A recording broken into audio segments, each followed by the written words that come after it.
2 Chronicles chapter 7, New International Version.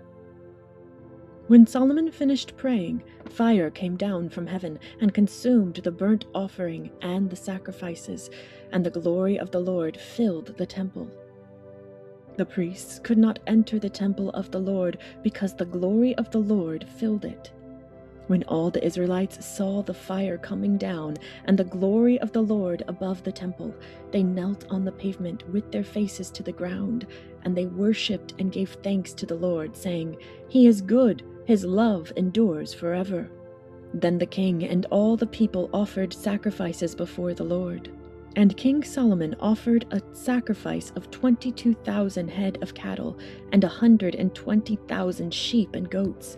So the king and all the people dedicated the temple of God.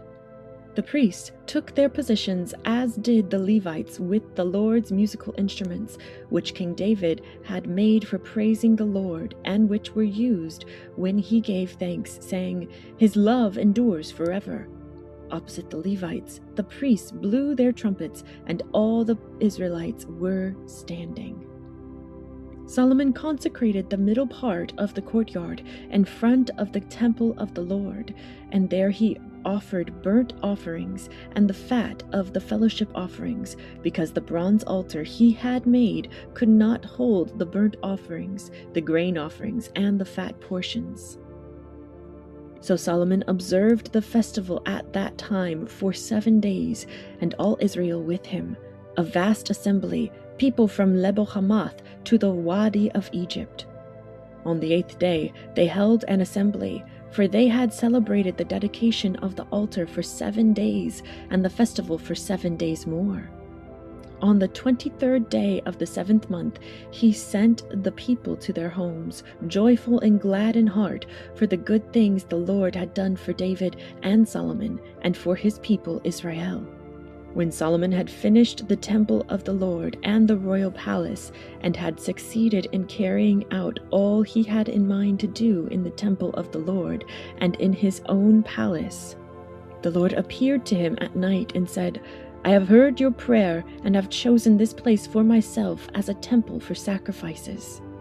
When I shut up the heavens so that there is no rain, or command locusts to devour the land, or send a plague among my people, if my people, who are called by my name, will humble themselves and pray and seek my face and turn from their wicked ways, then I will hear from heaven, and I will forgive their sin and will heal their land.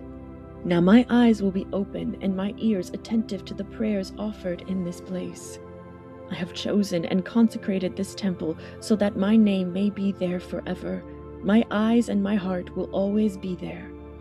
As for you, if you walk before me faithfully as David your father did, and do all I command and observe my decrees and laws, I will establish your royal throne, as I covenanted with David your father when I said, 'You shall never fail to have a successor to rule over Israel.' But if you turn away and forsake the decrees and commands I have given you, and go off to serve other gods and worship them, then I will uproot Israel from my land, which I have given them, and will reject this temple I have consecrated for my name. I will make it a byword and an object of ridicule among all peoples. This temple will become a heap of rubble. All who pass by will be appalled and say, 'Why has the Lord done such a thing to this land and to this temple?' People will answer, 'Because they have forsaken the Lord, the God of their ancestors, who brought them out of Egypt, and have embraced other gods, worshipping and serving them. That is why he brought all this disaster on them.'